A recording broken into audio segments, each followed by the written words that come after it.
Good morning.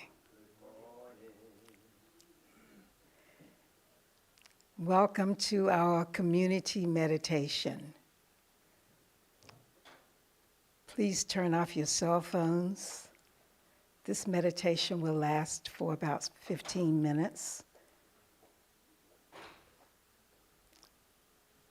Take a breath and just go within. Lower your shoulders, giving a signal to all of our joints to just relax.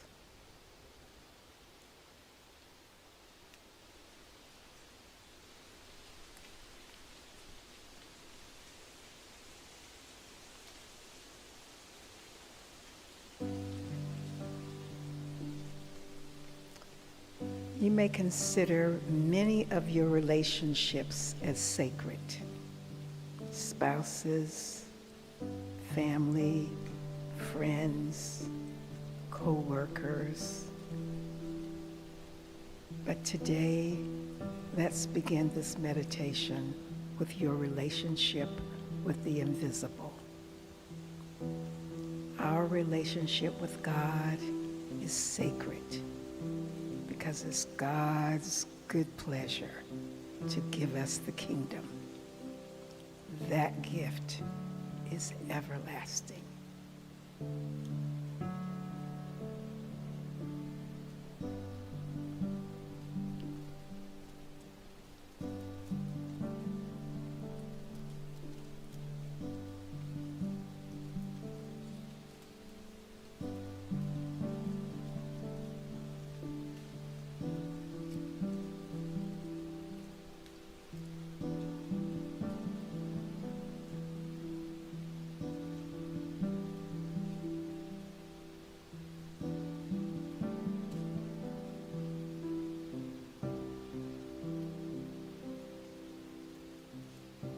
By paying attention,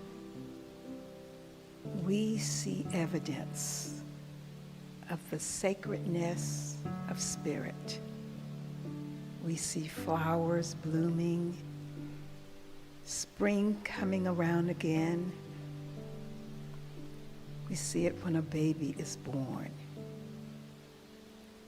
And when you go within in Holy Communion,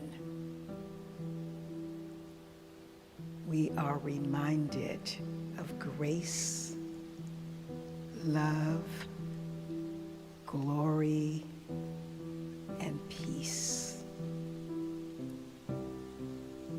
Be reminded right now of grace, of love, of the glory of spirit, of peace.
When I remember to speak the word, to know the truth, I feel the holy connection as a vibration of beauty, wisdom, abundance, joy, and I am automatically on holy ground. I am closer to God than my very breath.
In the American Black church, even in the days of chattel slavery, this sacred relationship was called being sanctified, and we expressed it by giving thanks, helping our neighbor, being the first to forgive, and by celebrations. We celebrated the weekend, the juke joint, where we could dance, libations, and the few moments of silence. Go deeper into the silence.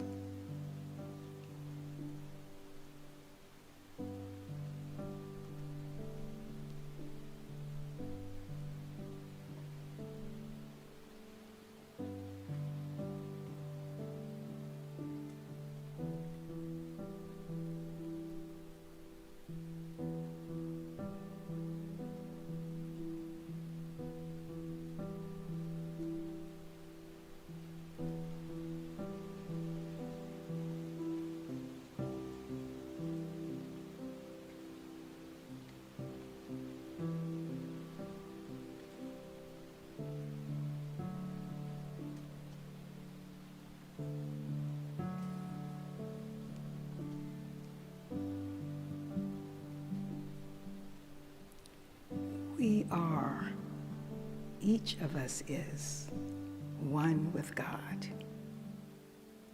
We move toward a holy relationship with ourselves, a self-acceptance that is independent of the praise from the outside world. Accelerates our potential for growth because it nourishes us from within. This holy relationship with ourself is motivation of the self by the self, the one self.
Brown states that true belonging is the spiritual practice of believing in and belonging to yourself so deeply that you can share your authentic self with the world and find sacredness in both being a part of something and standing alone in the wilderness. True belonging doesn't require you to change who you are. It requires you to be who you are.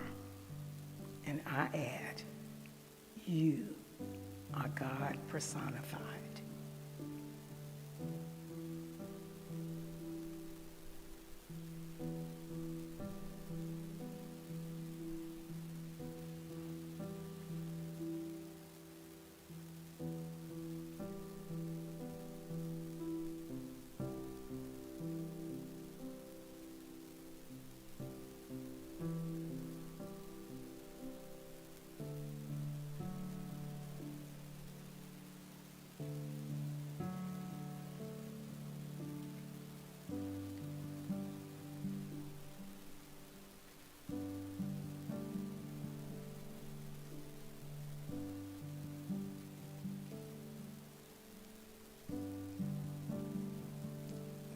Marianne Williamson wrote a very short prayer, and I want you to fill in the blank. Dear God, I place in your hands my relationship with. May our relationship serve you. May we see each other through the eyes of love. May only light enter here. Thank you, God.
And now gradually come back into this sacred place, into our sanctuary.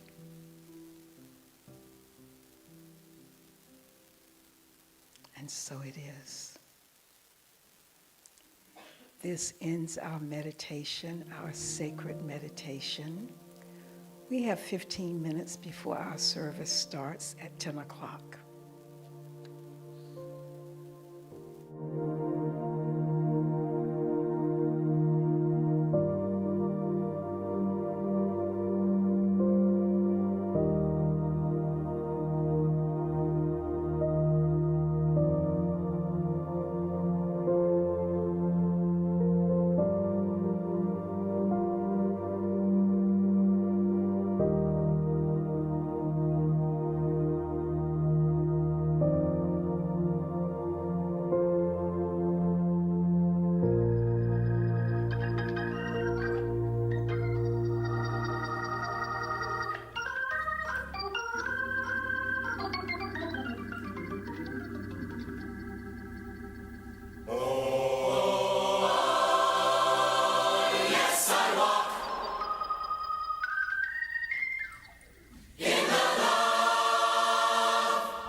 and no other power can exist outside of the infinite one love. There can only be God's love. Oh yes, I know that I walk. Oh yes, I walk in the love of God. Oh, there is a wisdom, a knowing, a loving, and a truth. Whatever you need to know will come in God's way for you. Just say, until it's strong, I'll pray. I won't move until I know that I walk in the love of God. For the power and the glory of God is everywhere. I can feel it, it's everywhere. I can see it, it's everywhere. And I know in my heart, power, glory of God is everywhere. Don't you see it, it's everywhere. Don't you feel it, it's everywhere. Don't you say in your heart, yes, I walk in the love of God.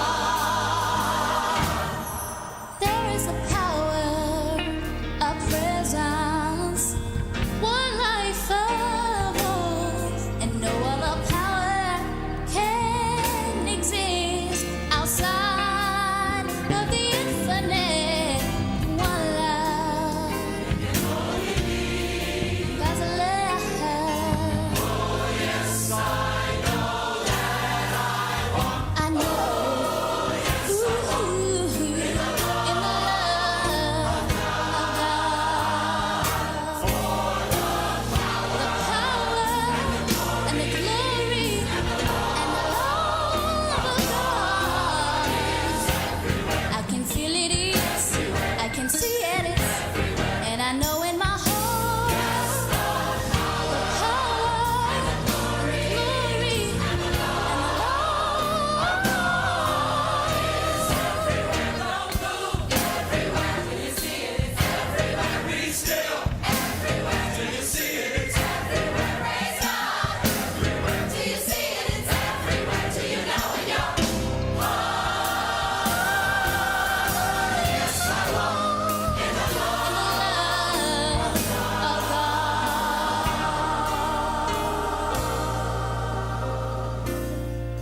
There is a power, a presence, one life of all, and no other power can exist outside of the infinite one love. God's love. Oh yes, I know that I walk. Oh yes, I walk in the love of God. I walk in the love of God. Yes, I walk in the love of God.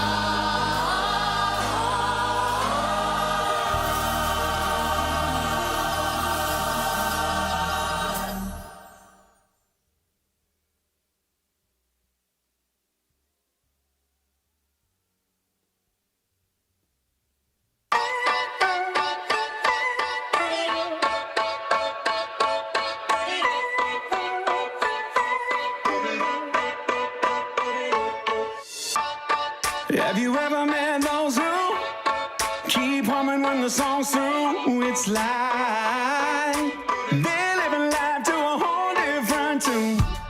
And have you ever met those that keep hoping when it's hopeless? It's like they figured out what the rest haven't yet. The second you realize what you have inside, it's only just a matter of time till you sing. So the back row is you glide, 'cause walking just won't do dance. You don't have to know how to. Ever since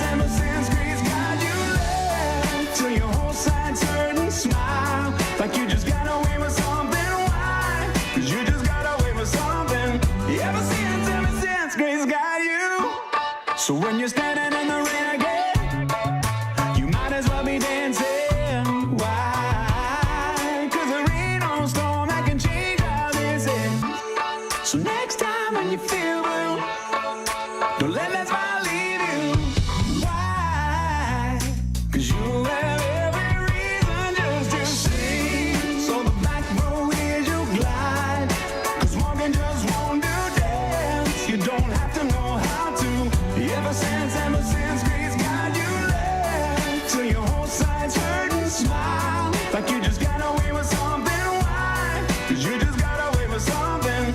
Ever since grace got you.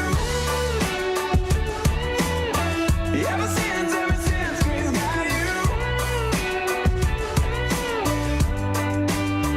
Grace got you. Got away with something, bubbling inside of you, spilling over cause your life is full. How incredible, undeniable, monumental like the Eiffel. Uncontrollable, let the joy flow through. Ha ha.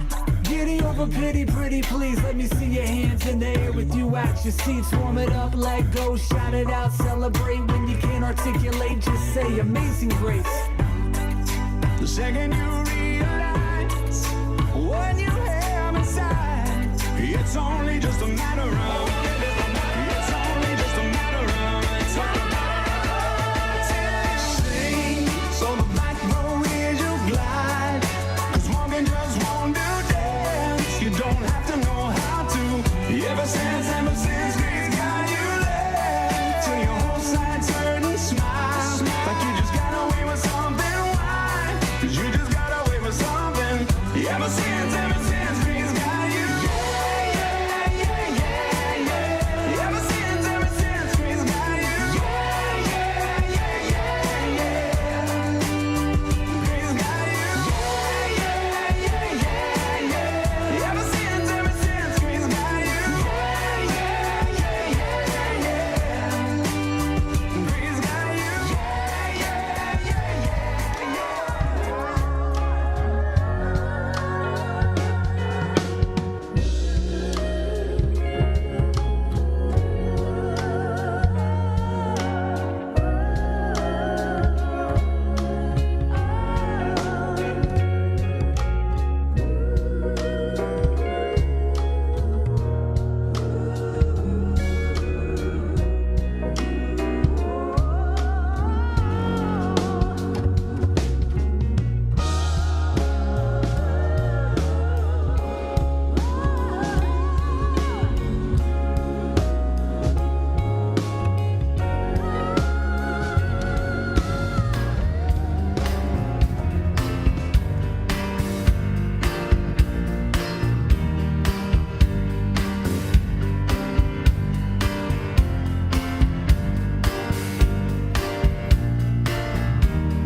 Oh, let me love in a holy, holy way. Let me love in a holy, holy way. Oh, let me love in a holy, holy way. Let me love in a holy, holy way. Oh, let me know that love is all around me. Let me know that love is all around. Oh, let me know that love is all around.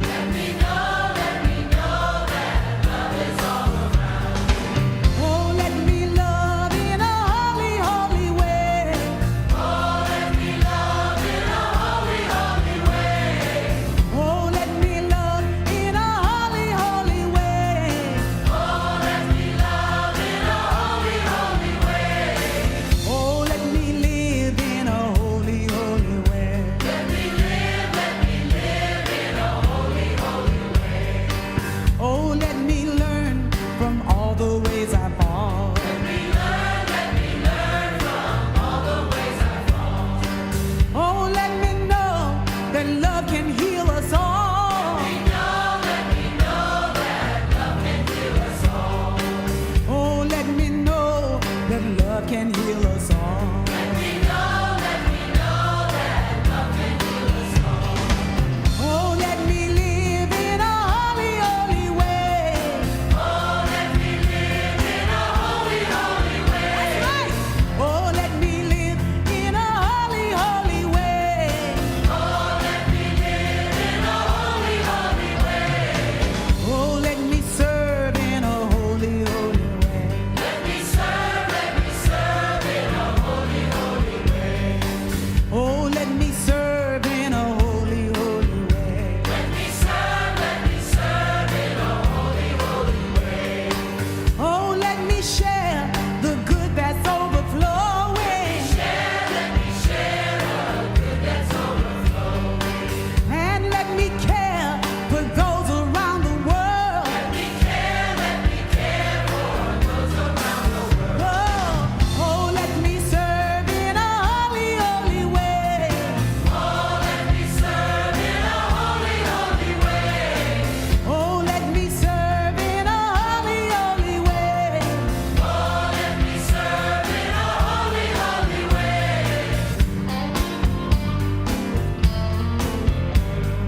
morning, everyone. Welcome to Center for Spiritual Living. I know who the football fans are now. Not one of them's here. But I am so glad to see everyone who has decided to come here today. Yeah, the heck with football. It's all right, you know.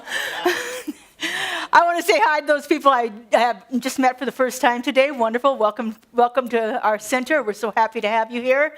And I want to say hi to the people that are joining us online. If you would just turn and wave at that window in the back there. Joe's got the cameras going for our online audience here this morning. Oh, and what a joy it is to come together as a community again. We are just jazzed up here and ready to go. We're going to kick it off with some music. We've got Justin and David here.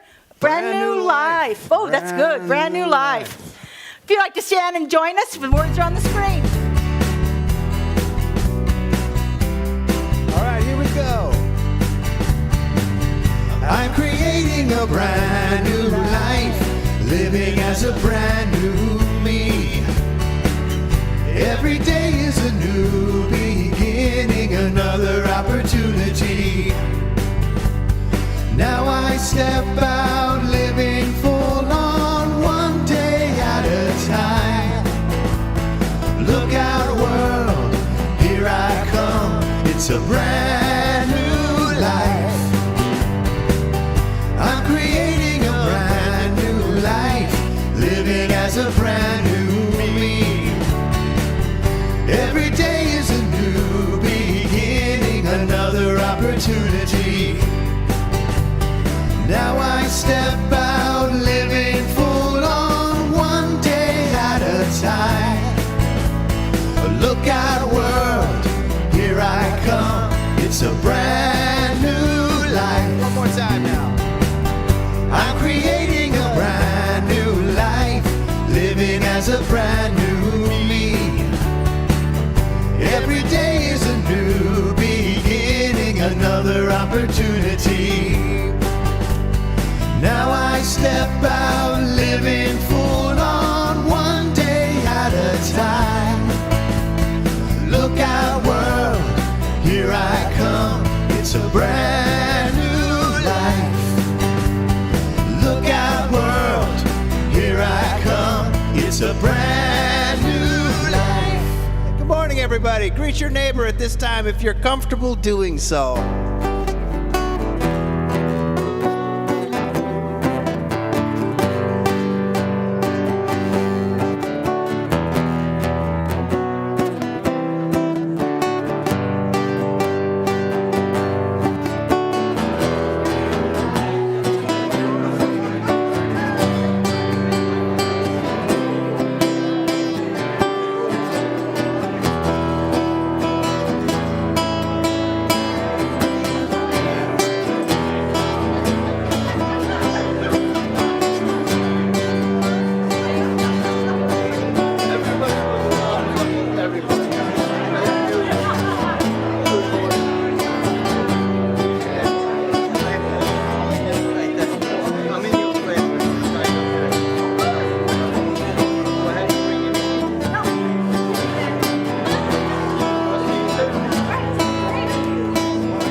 Okay, that was much quicker. Don't tell me the football fans are the huggers.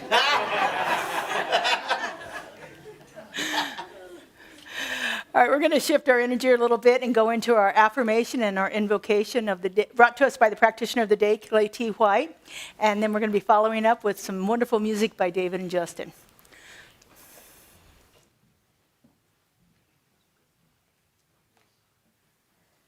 So we're going to read our affirmation together.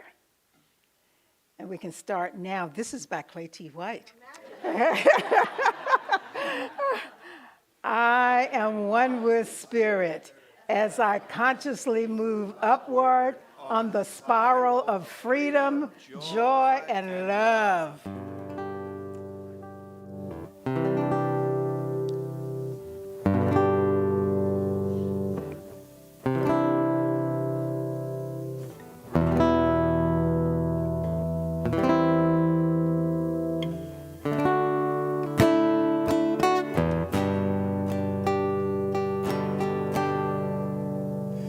May I be filled with loving kindness. May I be well. May I be peaceful and at ease. And may I be happy. Here we go. Let's sing it together now. May you be filled with loving kindness. May you be well. May you be peaceful and at ease. And may you be happy. May we be filled with loving kindness. May we be well. May we be peaceful and at ease. And may we be happy. One more time. May we be filled with loving kindness. May we be well. May we be peaceful and at ease. And may we be happy. And may we be happy. And may we be happy.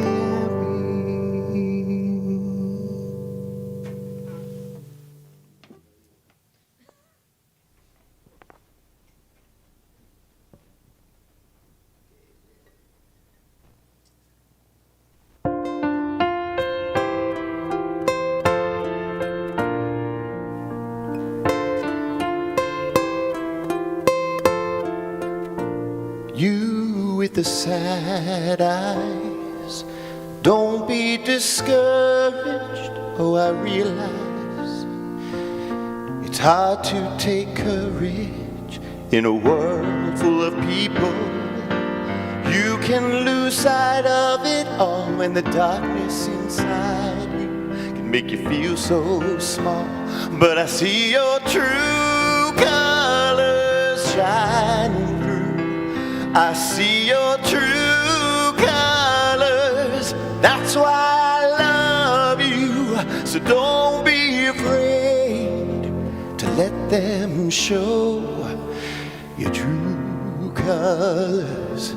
Your true colors are beautiful like a rainbow.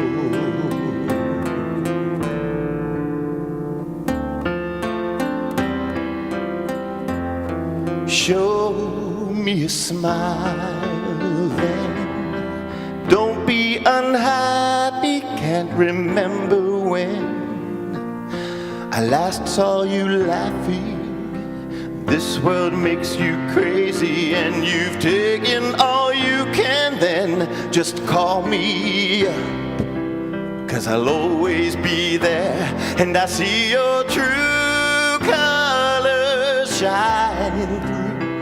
I see your true colors. That's why I love you. So don't be afraid to let them show your true colors. Your true colors are beautiful like a rainbow.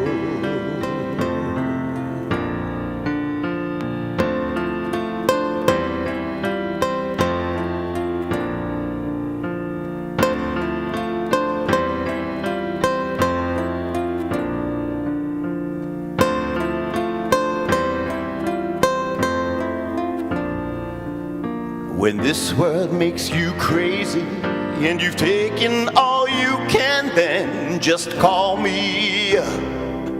'Cause I'll always be there, and I see your true colors shining through.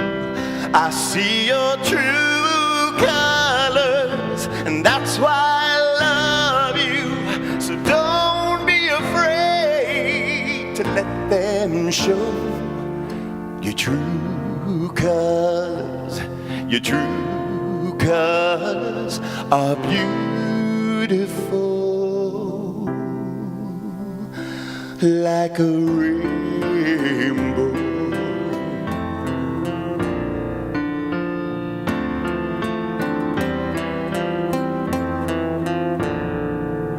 So don't be afraid to let them show your true colors, your true colors, your true colors, your true colors are beautiful,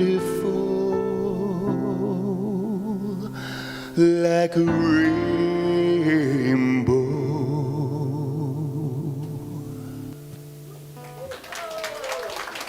Thank you.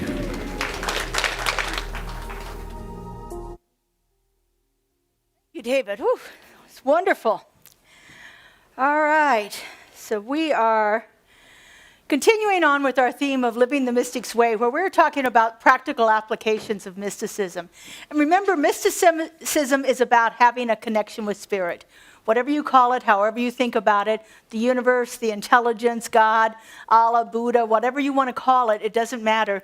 But being a mystic on this path is about having a relationship with it. And today we're talking about relationships. We're talking about that sacred relationship, that the one that happens with spirit and the one that happens when we're in community, the one that happens when we're out in the world and about, the one that happens within our own self. So we're looking at relationship from a lot of different aspects today. So the idea about relationships, though, is really a bit of a paradox here. There are two ideas that go along with it. When we think about being a mystic, we often think about that being our own spiritual work, our own inner work. It's done in isolation, and that is absolutely true. If we don't do our own work, then we will never get to that place where we have that wonderful relationship with spirit. But the paradox of it is we can't do it alone. We have to be able to do it with other people around us too, because we don't live in isolation. We live in a world where we're connected with people. Even if we have a job where we work at home, there are times when we have to interact with other people in the world, out at the store, driving in the car, dealing with people on the phone. All of those things are about relationships that we have. And so it would be wonderful if we could just do our own little work and then go sit in our cave in the mountain and never have to deal with anything at all, except we won't reach that next level of spiritual enlightenment if we are not applying it in our real world situations with other people. And so we have to go within. We have to start always by going within and doing that inner work. There is absolutely no substitute for deep listening, for prayer, for meditation, for contemplation, for the study that we do. There is nothing that will substitute that. We have to do that work. But we have to be able to do that work and then take it out into the world. Because all of the insights may arise when we're isolated, when we're sitting by ourselves on our meditation cushion or in a deeply spiritual place where we feel connected. But the transformation happens when we're in relationship with others. And so, as I said, this is the paradox that we deal with is here. We have to go within to awaken in consciousness. We have to go within and we have to do that work on ourselves. But we cannot awaken alone. We cannot awaken alone. Whoop, I hit the wrong button there, sorry. We cannot awaken alone. If we stay alone in our work, in our spiritual work, if we decide that this is for me and nobody else and I'm not going to ever worry about anything else outside of me, we never reach our full potential. Because the transformation takes place when we are in relationship with others. because others reflect back to us what it is we are developing in ourselves. They reflect back to us our strengths. When we get to a place where we can be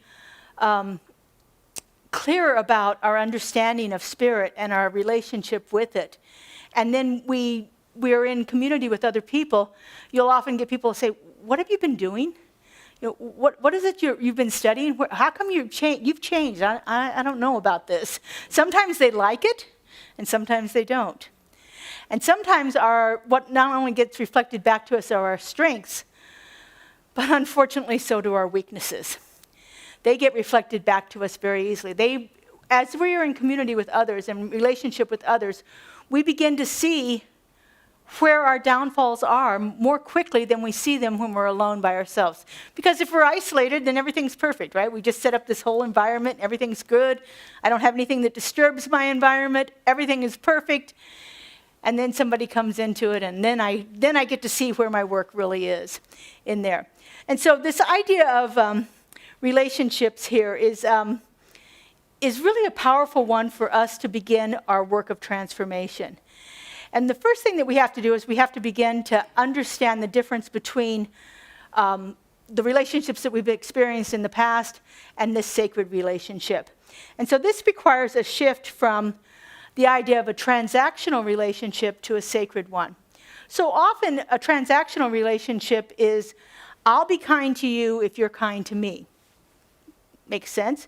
I'll belong in this group if I can figure out all the rules and I behave properly in them. Then I'll feel like I belong there. I will be lovable if I don't disappoint others. Anybody else have that one? If I can just make them happy, then they're going to love me well. Transactional relationships are rooted in fear. Generally, it's a fear of being alone or being abandoned. It's a fear of rejection. And here's the big one. It's a fear of not being enough.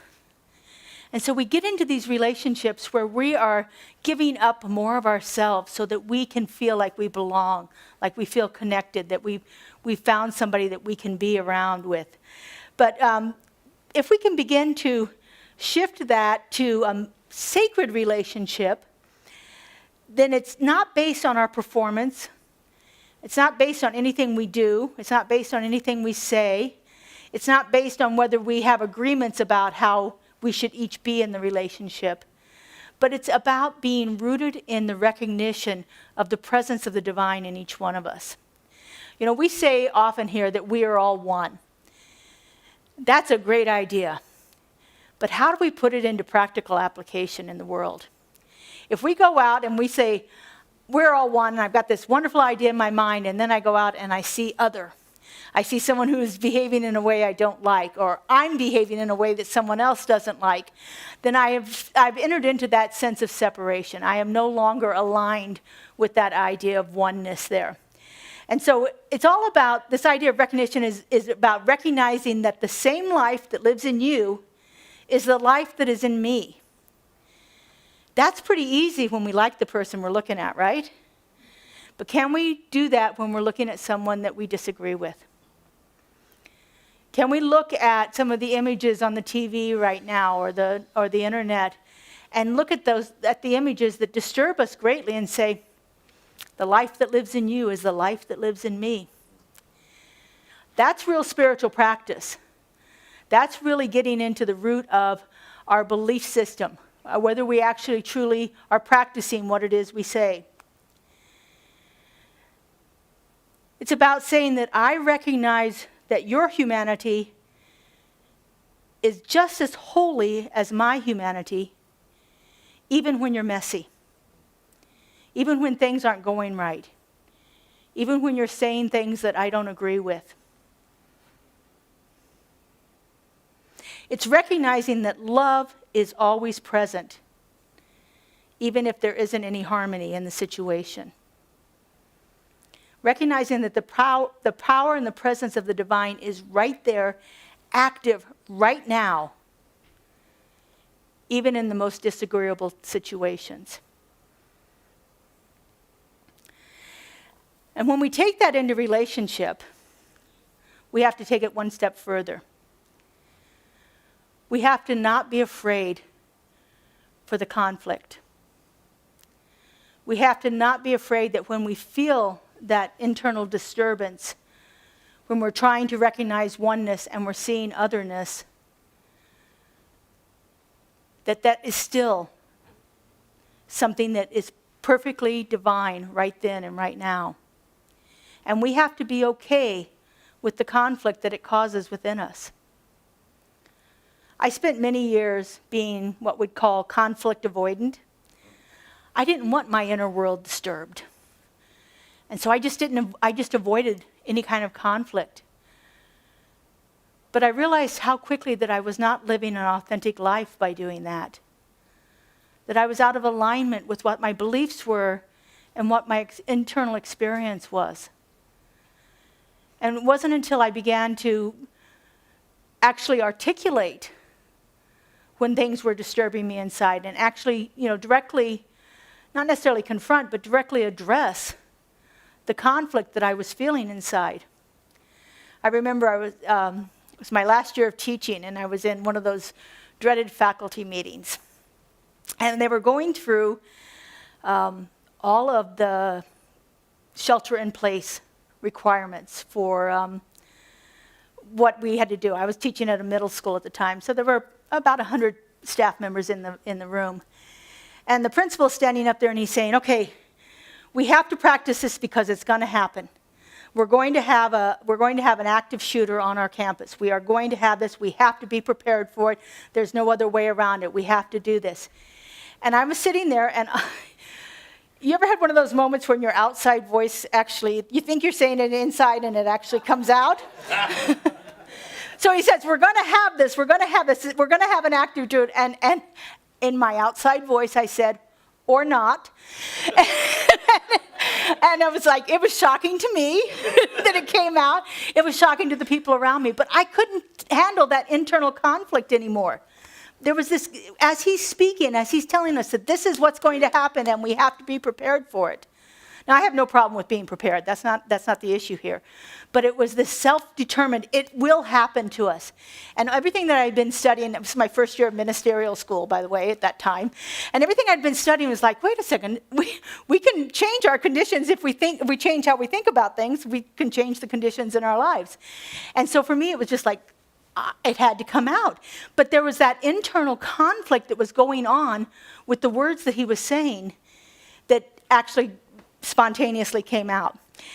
So it's about not avoiding difficult situations and not just passively agreeing to them either.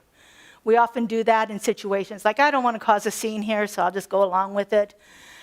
And think of the stress that causes on our bodies and our minds and so forth when we have that experiences going on inside of us all the time.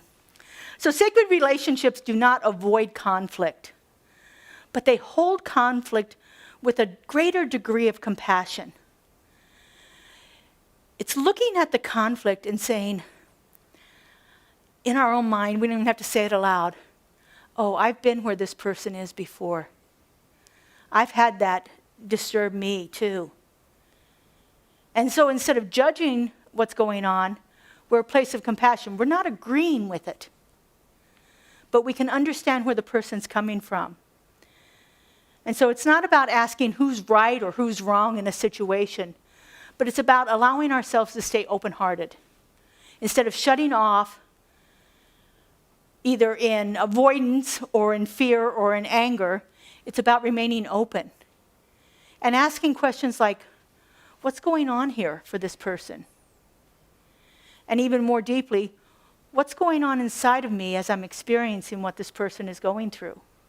About keeping ourselves open in this. And so this idea of compassion in sacred relationships, it's not about indulging the fears or indulging the anger or indulging whatever the person is thinking in this relationship that you're having a reaction to. It's not about excusing harmful behavior, never about that. And it's not about giving up on ourselves for somebody else's comfort. It's about clear seeing about being open and awake and aware of what's going on and keeping our hearts open. As we're on this spiritual journey, we begin to understand at a deeper level that everyone is carrying something. Everyone is carrying something. It could be grief.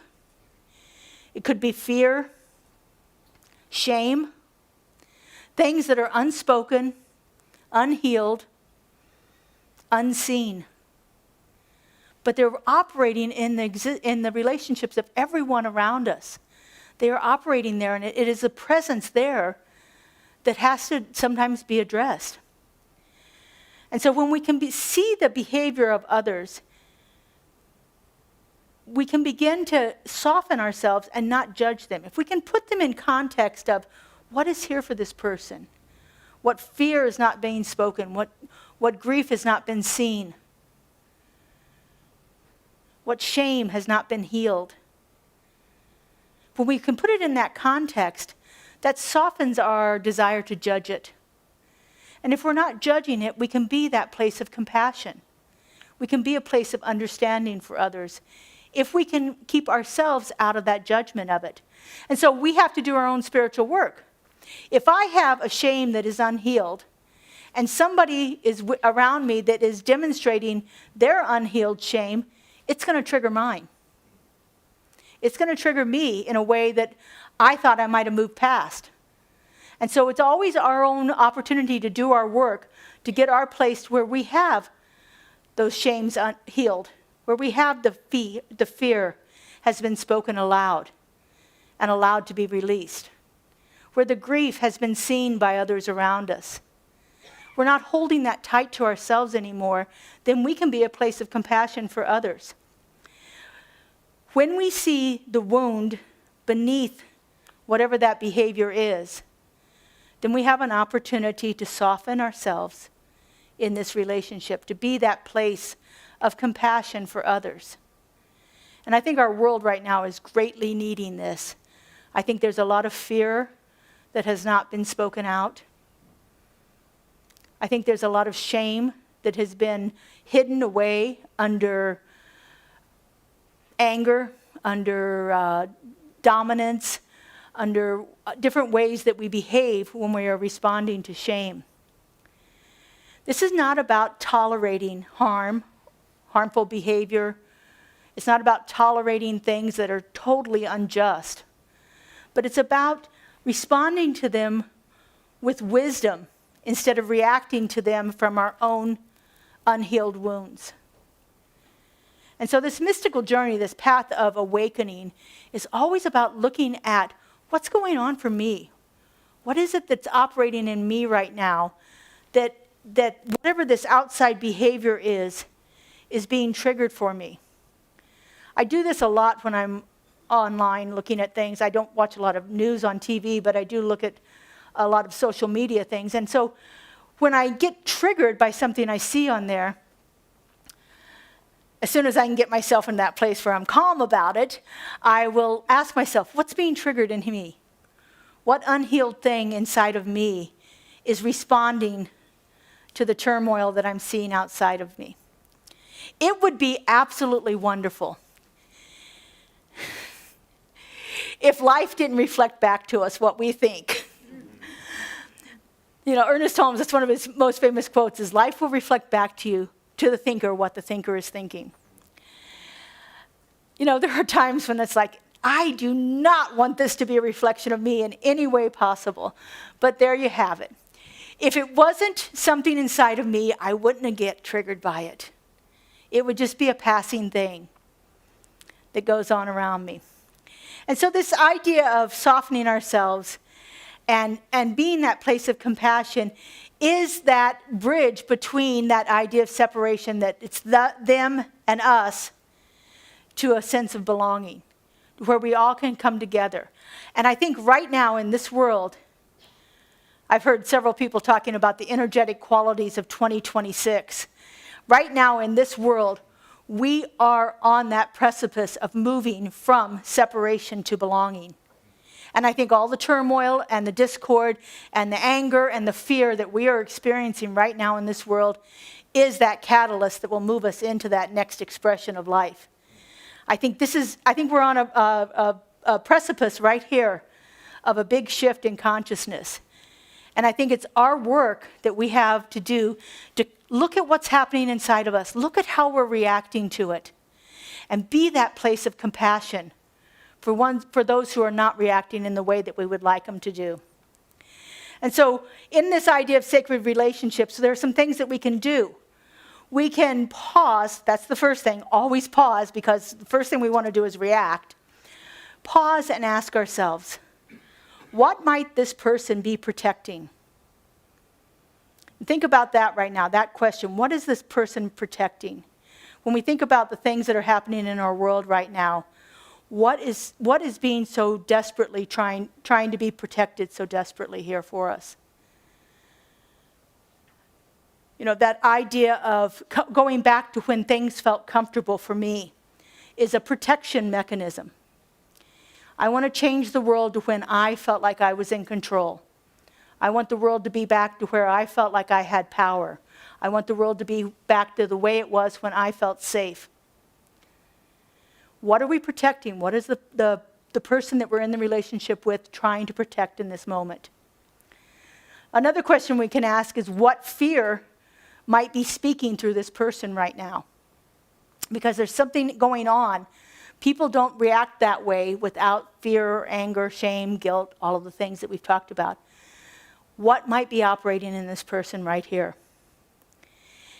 And then most importantly, what part of me is being invited to grow through this experience? All of our work is inner work. But again, the inner work transforms our lives when we take it out and put it into relationship with others. And so compassion is that way that we can bridge these ideas of us and them, any sense of separation from other people or from spirit, and get ourselves into a place where we are belonging. And truly, the deepest desire of the human beings, of the human species, is the desire to belong. To belong somewhere, to belong in a group, to belong with another person, to belong. True belonging does not mean that we have to give ourselves up. It doesn't mean that we have to acquiesce to somebody else's desires. But it does mean that I have to know who I am. I can't belong to someone else if I don't know who I am in the first place. I have to know where I end and the other person begins if I'm in relationship with someone else. Because we don't want that to get all muddied and convoluted where we're giving up some part of ourselves for another person's comfort. True belonging allows us to speak our truth with kindness. We don't become pushovers,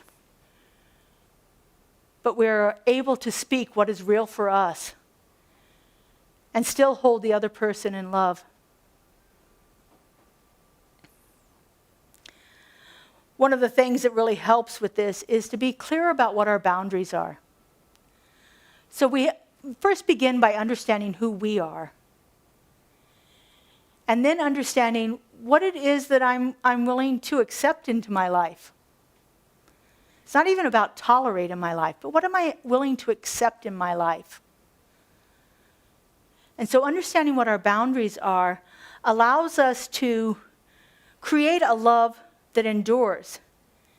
If we're clear about what it is we're willing to accept, what it is that the other person is willing to accept, and where we can come together in that compassionate, loving connection.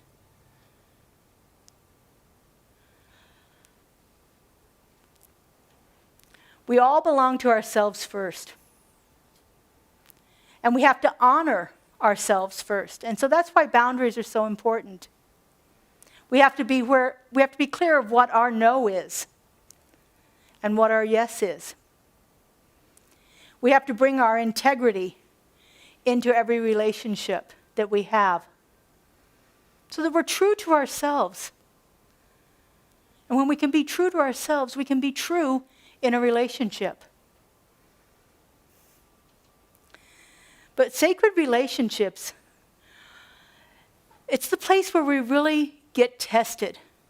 Where as my grandfather would say, it's where the rubber hits the road.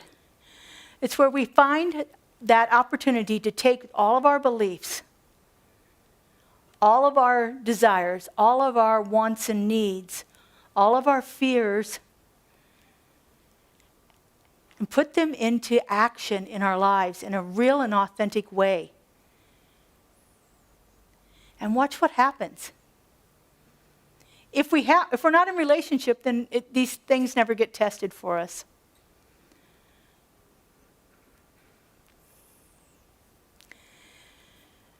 So it's one thing to feel very peaceful as we're doing our spiritual practices of meditation and prayer, contemplation.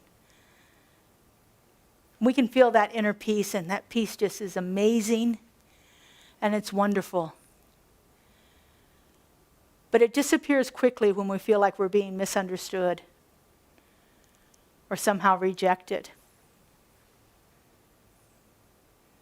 It's one thing to know that we are loving. It's another thing to practice love when we're being triggered or disappointed or if we're afraid. That's where it's really getting tested. And so as we're on this spiritual path, it's very important that we not bypass relationships altogether. We do our inner work, and then we take it out into the world. Because spirit is not just found in the silence. It's found in conversations with others. It's found when we can practice forgiveness. It's found when we know what our boundaries are and we're not willing to let them be crossed. It's found when we can repair relationships that we've had in the past.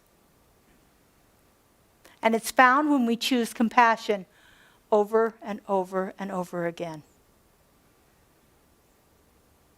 We go within to remember who we are, but we engage with others to find out who we're becoming.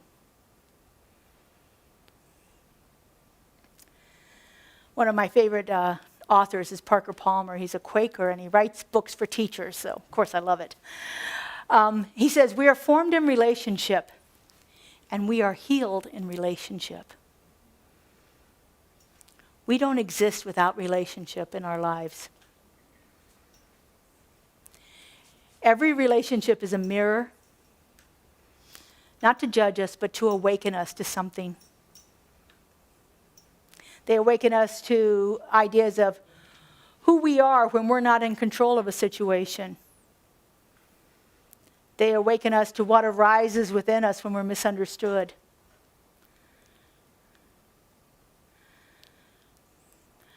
And so when we feel these things, the tendency is to want to bypass them, to push them away, to say, no, I don't want to deal with that. But if we can instead ask, why is this happening for me? Why is this happening for me? Notice it wasn't to me. Why is this happening for me? And what is wanting to be refined or adjusted within me? Through our sacred relationships, we polish our rough edges. We smooth out all of those things that kind of snag on us. Through our relationships, we expose our unhealed places, which gives us an opportunity to heal them. And most importantly, when we are in relationship with others, we are constantly invited to be a greater expression of authenticity. It's hard to hide who we are when we're in relationship with others.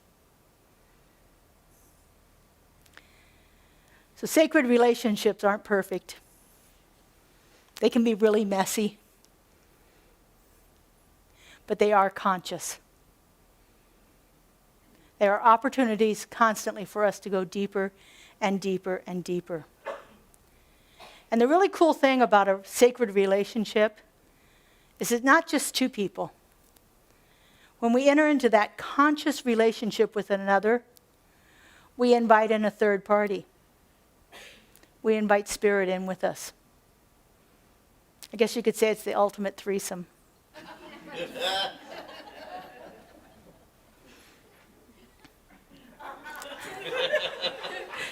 That was not in my notes. As I turn 50 shades of red here.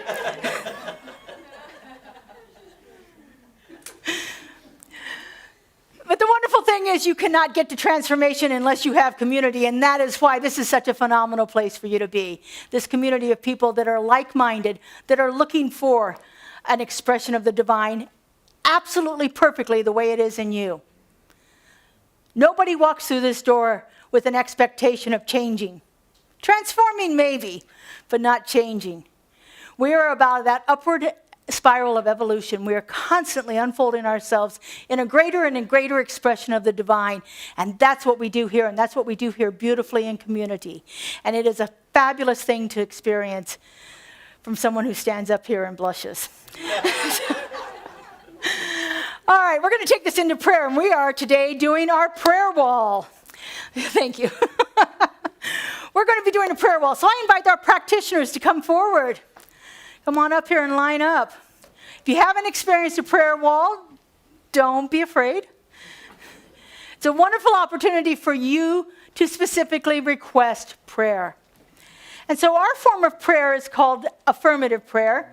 We also call it spiritual mind treatment, which is what our founder called it. And it is an opportunity for you to experience having someone know the truth for you when you can't quite know it for yourself. It's a very, very powerful practice here.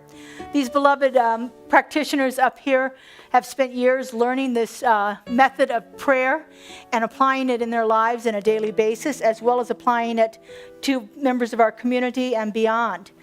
I know we have practitioners that go to other places and pray that aren't even part of the community. And so up here on the screen, let me get that up. We have some what we call God qualities. These are truths, spiritual truths that are always absolute. And so if you happen to be experiencing some financial difficulties right now, you may want to ask for prayer for abundance. Or maybe you're just not really sure about it, so you want to ask for prayer about clarity. Maybe you're looking for a love relationship as we move into Valentine's Day here. You're looking for that sacred threesome. You might want to ask for love or joy or divine right action. One of these things that will help you get to a place of clarity. So our treatment has 5 stages. The first stage is called recognition, and all that is about claiming what God is to us, what it is in this situation. The second stage is called unification, where we take the belief that if God is all that and I am part of God, then I must be all that too. And so we unify ourselves with Spirit. The third stage is where you come in. You will come up here and you will stand in front of one of these beloved practitioners. And the first thing you're going to do is tell them your name, because trust me, you get nervous up here and you can't remember names. So come on up. Even if you know the person really well, say, hey, my name is whatever. And then, so I'll say, my name is Laura and I want prayer for abundance. And so the person I'm standing in front will then do the third stage of the treatment, which we call realization. After everyone is done and back in their seats, I'm going to do the fourth stage, which is Thanksgiving. And then the last stage, the fifth stage, is release. Because if all of this is true, all we got to do is let it go. And so when you come up, in the prayer, I'll say, now let's form a line in the center aisle. And so I want you to move to the center aisle. And then you'll come forward as the practitioner becomes available. Get your treatment. And then you're going to exit around the sides, so we don't go back down the aisle confusing people. If there is anyone who is not able to get up and stand in the line, if you will raise your hand, Merlon, are you going to do this for us? So if you'll raise your hand, Merlon will come and find you, and she will sit down next to you and give you your spiritual mind treatment. All right. And then Justin's going to doodle underneath of us, and we are good. Okay. All right. So let's just take in a breath.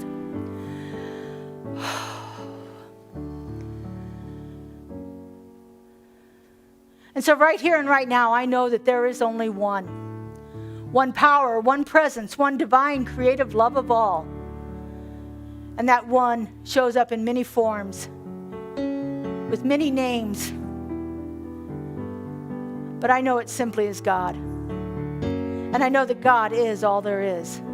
That the fullness and the allness of the divine resides right here, right now, in each and every one of us. That we are all a perfect emanation of this divine creative intelligence. It has moved through each one of us into expression as us in all of its perfection and all of its glory right here and right now.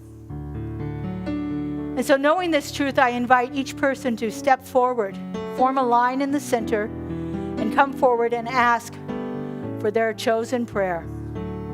So you may line up now, please.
always says yes, that knows no lack or limitation, and is always unfolding itself for the highest and greatest good of all.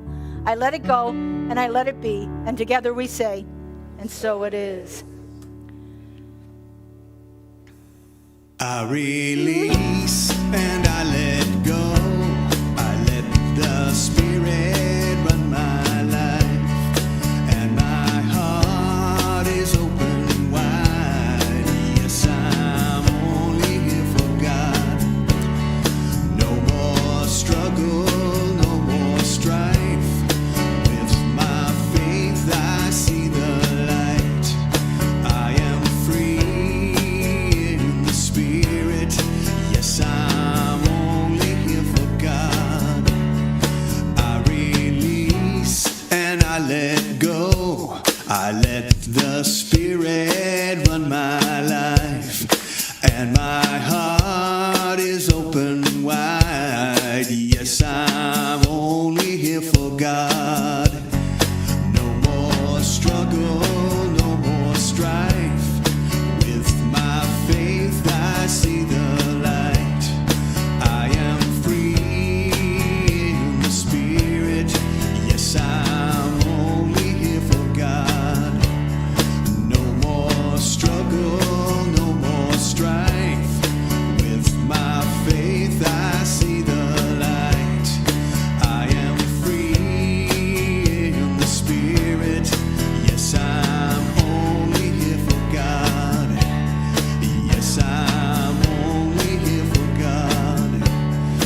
Yes, I'm only here for God. Ah, beautiful. Thank you, practitioners. Thank you, everyone. Thanks for playing along with us. We love our prayer walls. All right, so now is an opportunity we have to support our community financially. We are a 501c3 religious nonprofit and receive most of our funding through your generous donations. We have several ways that you can give online if you're interested in that. Kaylee and Kelly are in the back. They'll be able to help you with that after service if you need any assistance. And we gratefully accept your cash and check donations here today. So let's do a little blessing here. If you would, put your hands over your heart and repeat after me. This gift I give goes forth from me, Goes forth from me. does amazing and miraculous things, Does amazing and miraculous things. and returns to me in kind, And returns to me in kind. pressed down and overflowing. Pressed down and overflowing. What do we Good sing? measure chant. Good measure chant. All right, if you like the words on the screen. Good measure pressed down and shaken up, abundance flows through me. Conscious of my spiritual truths, I reap and sow God's bounty. Give and receive, live and believe. The measure that I measure with is measured back to me. Good measure pressed down and shaken up, abundance flows through me. Conscious of my spiritual truths, I reap and sow God's bounty. Give and receive, live and believe. The measure that I measure with is measured back to me. Good measure pressed down and shaken up, abundance flows through me. Conscious of my spiritual truths, I reap and sow God's bounty. Give and receive, live and believe. The measure that I measure with is measured back to me. The measure that I measure with is measured back to me. And so we just bless everything that we've received here today, knowing that each one of these wonderful gifts go forth from us, doing amazing things in this community, and return to us blessed and multiplied. And so it is. David has a new song for you. Just cannot wait for this one.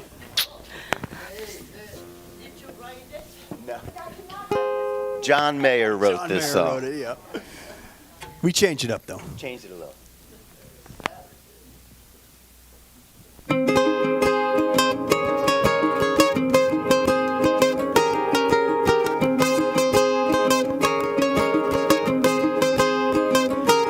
take all of your wasted honor, every little past frustration, and take all of your so-called problems.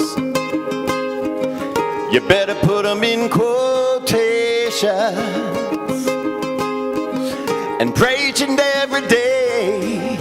Pray in your own sweet way. Pray each and every day. Pray in your own sweet way. Pray each and every day. Pray in your own sweet way. Pray each and every day. Pray in your own sweet way.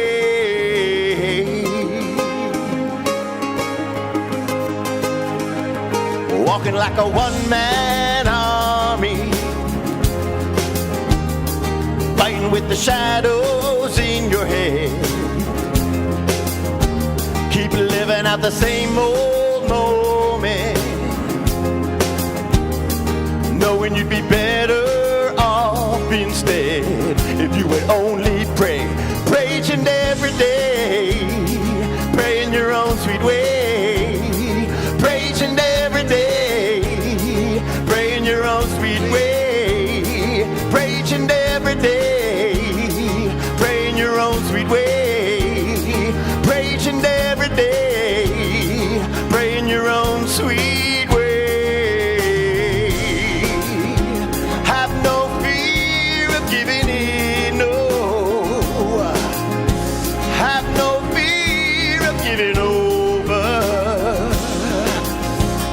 You better know that in the end, it's better to pray too much than to only pray when you feel like you need to pray.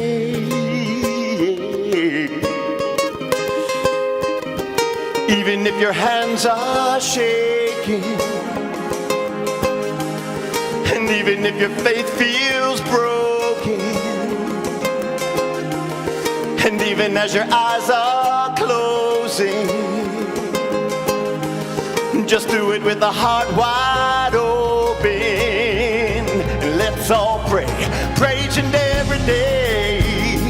Pray in your own sweet way. Pray each and every day. Pray in your own sweet way. Pray each and every day. Pray in your own sweet way. Pray each and every day. Pray each and every. Pray each and every. Pray each and every day. Pray in your own sweet way. Pray each and every day. Pray in your own sweet way. Pray each and every day. Pray in your own sweet way. Pray each and every day. Pray each and every. Pray each and every. Pray each and every day. Pray in your own sweet way. Pray each and every day. Pray in your own sweet way.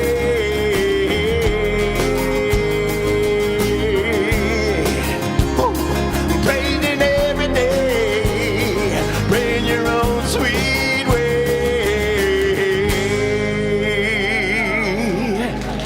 Just David. Woo. I told you it was a good one, didn't I? Woo! You should have seen us in here when they were rehearsing. Woo! All right, so today we are blessed to have Dr. Wilson Reed doing a book reading on his fabulous book, Junebug, about his life as a child in Mississippi, right? So if you want to stay after service, it'll start about 11:30. About an hour? About an hour, okay. So free for anybody to wants to attend, and it'll be a wonderful opportunity to hear a little bit about Junebug and all of that. All right, so next Tuesday, or this coming Tuesday, we're starting a new group. It's called Sacred Conversations. This is a book discussion club. You don't have to have read anything to come to this first one. We'll give you the assigned readings for the following ones. We're going to meet once a month on the second Tuesday of the month. I am making food, so come on in and have some food with us and enjoy some conversation. This is a wonderful opportunity for you to invite people that you know in your lives who are looking for something that's a little bit more spiritual, but not necessarily religious dogma, have them come on in with you. We're gonna find a different group of books to read. So some of them, I'm really excited about the second book. It's called Awe, and it's just a wonderful book written from the University of California, Berkeley scientists that have written this book about how we bring awe into our lives. And so it's a wonderful experience for us to come together, build community, explore some spiritual ideas, go a little deeper, and find some solace in this crazy world we're in. On Tuesday morning, you can spend all day Tuesday here if you want. We have our Walking the Path group. It's a wonderful group of people that come together and discuss the Science of Mind magazine daily reading. It's at 10 o'clock in the morning, lasts about an hour. Usually have 10 to 12 people here, so it's a great group. On Saturday, February 21st, we have a new workshop that I've created with my dear friend, Reverend Sonia Byrne. It's called Radical Mindfulness for Self-Compassion, which is something highly needed in the world right now. And so we're going to do a workshop on that, which leads into a class that's on Zoom. Sonia lives in Mexico, so it's a little tough for her to commute. But this will be a Zoom class on Monday afternoons here for a little bit deeper exploration of what radical mindfulness for self-compassion is. And so if you're interested in any of those, you've got information on the back of your handout today about that. And one final announcement, our annual member meeting will be March 1st, right here in the sanctuary at 11:30. Anyone who is a registered member of Center for Spiritual Living is welcome to come and vote. Anyone who's a friend of Center for Spiritual Living is welcome to come. Find out about the State of the Church address and all of the information that we have, things that are coming on our vision for next year and so forth. And finally, if you would, help us stack the chairs, but we're only stacking the last 5 rows, and we'd like them pushed all the way to this wall over here, so just as long as they don't touch the stained glass. If you're physically able to help us do that, we would greatly appreciate it. All right, would you stand? Hold hands.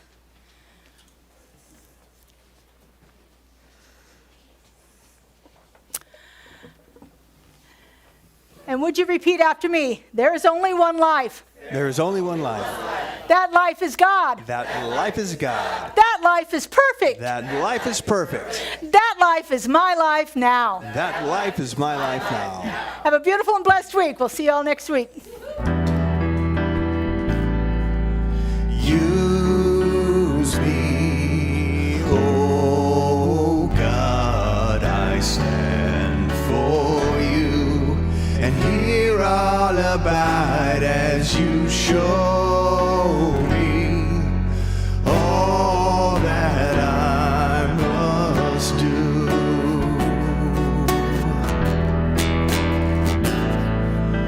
Use me, oh God, I stand for you, and here I'll abide as you show me all that I must do.